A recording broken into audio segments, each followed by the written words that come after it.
আসসালামু আলাইকুম। আশা করি আপনারা ভালো আছেন।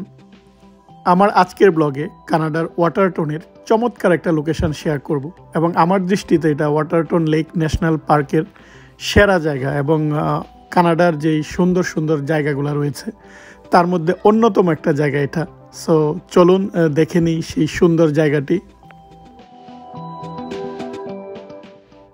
আজ থেকে প্রায় 100 বছর আগে অর্থাৎ 1913 সালে যে কানাডার যে গ্রেট নর্দার্ন রেলওয়ের একজন কর্মকর্তা উনি এই জায়গাটায় প্রথম আসেন এবং এই জায়গাটায় আসার পর এই ভিউ দেখে ওনার এত ভালো লাগে যে এখানে উনি একটা লজ বানানোর পরিকল্পনা করেন এবং আর্কিটেক্ট নিয়োগ দেন।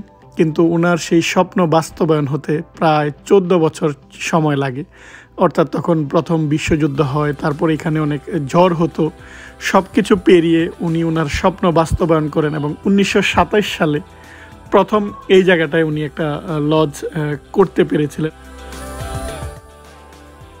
তারপর থেকে এই জায়গাটা জনপ্রিয় হয়ে ওঠে। অর্থাৎ 1927 সালের আগে এটা একরকম ছিল এবং 1927 সালের পরে এটা আরেক রকম হয়ে ওঠে। যেহেতু এই জায়গাটায় থাকার হোটেল রয়েছে, লজ রয়েছে, তাই লোকজন এই জায়গাটায় আসে।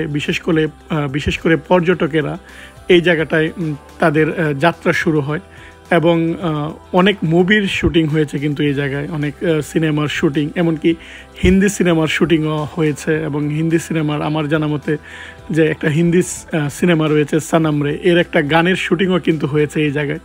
সো চমৎকার একটা লোকেশন।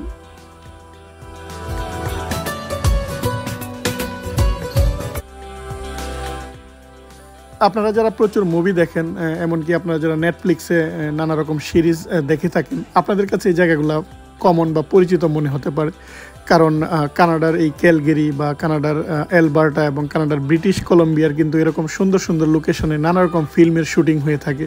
সো আমরা সচরাচর এটা মুভিতে দেখে থাকি। সো এরকম জায়গায় এসে এই জায়গায় যখন হাঁটছিলাম বা বসে এই ভিউ দেখছিলাম, খুবই ভালো লাগছিল। কারণ যেই সিনারিগুলা বা যেই লোকেশানগুলো আমরা সাধারণত ফিল্মে দেখে থাকি, বাস্তবে যখন আমরা এই জায়গাটায় যাই তখন একটা অন্যরকম কিন্তু অনুভূতি কাজ করে। আমারও সেরকম অনুভূতি কাজ করছিল এই জায়গায় দাঁড়িয়ে এরকম সুন্দর লোকেশান দেখতে। এরকম সুন্দর জায়গা কিন্তু মানুষকে রোমান্টিক বানিয়ে ফেলে, এটাও এরকম একটা জায়গা। সো অনেকে এই সকল জায়গায় এসে ফটোশ্যুট করে থাকে বা বিয়ের ফটোগ্রাফি বা এনগেজমেন্টের ফটোগ্রাফি করার জন্য কিন্তু এরকম সুন্দর লোকেশান অনেকেই বেছে নেয়।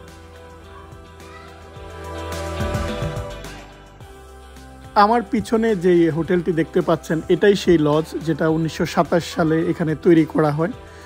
বর্তমানে এই হোটেলে লোকজন আসে, পর্যটকেরা থাকে, কিন্তু আপনাকে অ্যাডভান্স বুকিং করতে হবে। অর্থাৎ আমি একটু চেক করে দেখেছিলাম, এই বছর কিন্তু ফাঁকা নেই। অর্থাৎ আপনি যদি আগামী বছর থাকতে চান এখনই বুক করতে হবে।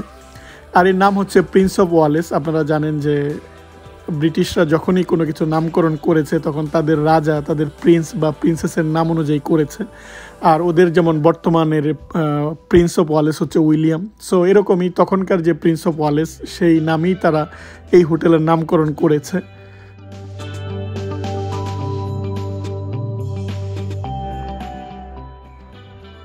যে কথা বলছিলাম যে 1927 সালে যখনই এই হোটেলটা তৈরি করা হয় তখনই কিন্তু এখানে লোকজনের আসা শুরু হয় এবং এই জায়গাটা জনপ্রিয় হয়ে ওঠে। অর্থাৎ এখানে নতুন দিগন্তের সূচনা হয়। অর্থাৎ 1927 সালের আগে এটা ছিল একরকম এবং 1927 সালের পরে যেহেতু মানুষ এখানে আসা শুরু করেছে, আস্তে আস্তে লোকজনের বসবাস শুরু হয় এবং এখানে অনেক হোটেল, অনেক রেস্টুরেন্ট, অনেক কিছু গড়ে উঠেছে।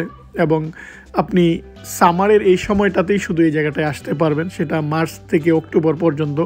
অন্যান্য সময় এটা বরফে ঢাকা থাকে। সো অন্যান্য সময় এই জায়গাটায় আসার রাস্তা বন্ধ থাকে বা এই জায়গাটা পর্যটকের জন্য তখন উন্মুক্ত থাকে না, বন্ধ করে দেওয়া হয়।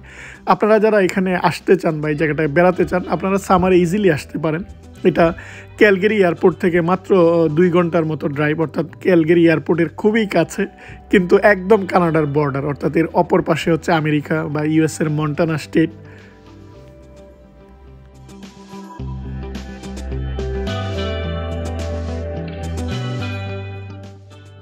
ওয়াটারটনের এই জায়গাটায় অনেকগুলো স্পট রয়েছে। অর্থাৎ আপনি হোটেলের সামনে থেকে যেমন ভিউটা দেখতে পারবেন, আপনি যদি নিচে যান অর্থাৎ লেকের পাড়ে আপনি বসে এই সুন্দর ভিউ দেখতে পারবেন, বা এই জায়গাটায় আপনি ফিশিং করতে পারবেন, এই জায়গাটায় সুইমিং করার জন্য নামতে পারবেন। অর্থাৎ সব রকমের ব্যবস্থাও কিন্তু এখানে রয়েছে।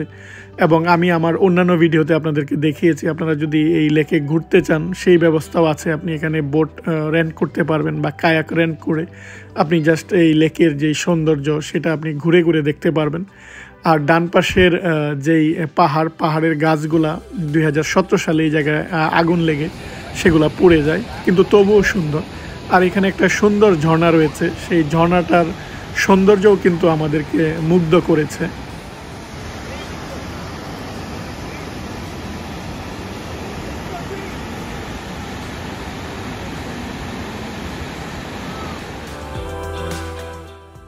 এখানের ঝর্ণাটির একটা স্পেশালিটি হচ্ছে যে বর্ষাকালে এটার কালার রঙিন হয়ে ওঠে, কারণ বর্ষাকালে যখন বিভিন্ন মেটাল বা ধাতব পদার্থগুলা বর্ষার পানিতে এই জায়গাটায় নেমে আসে তখন এর কালার রঙিন হয়ে ওঠে। আপনারা জানেন, যারা আপনারা কেমিস্ট্রি পড়েছেন আপনারা বুঝতে পারবেন যে আয়রন বা লোহা যখন অক্সিডাইজ হয়ে যায়, জারিত হয়ে যায়, তখন এর কালার বা বর্ণটা রেড হয়ে যায়। সো এই ঝর্ণাটাও তখন রঙিন হয়ে ওঠে।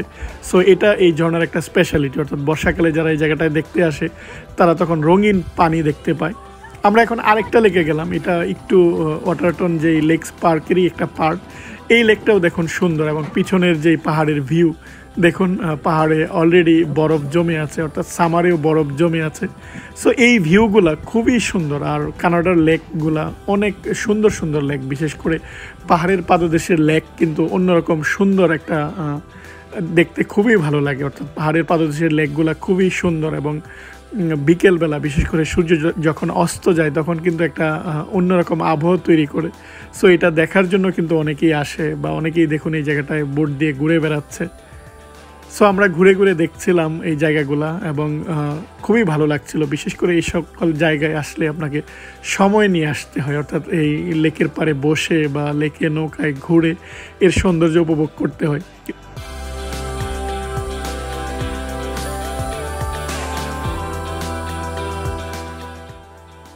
আমাদের হাতে যদিও এত সময় ছিল না, তবু আমরা যেটুকু সময় পেয়েছি পাড়ে বসে বা এর সৌন্দর্য উপভোগ করার চেষ্টা করেছি।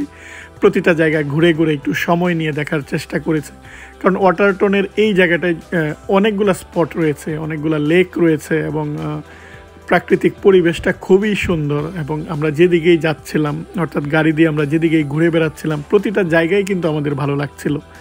আর এই লেকটা দেখার পর আমরা এখন যাচ্ছি, এখানে একটা রেড ক্যানিয়ন রয়েছে, সেই রেড রক ক্যানিয়ন দেখার জন্য। সেটা আমি শেয়ার করব আমার পরবর্তী ব্লগে, সেটা দেখার আমন্ত্রণ জানি। আজ এখানেই বিদায় নিচ্ছি, আপনারা ভালো থাকবেন, আল্লাহ হাফিজ।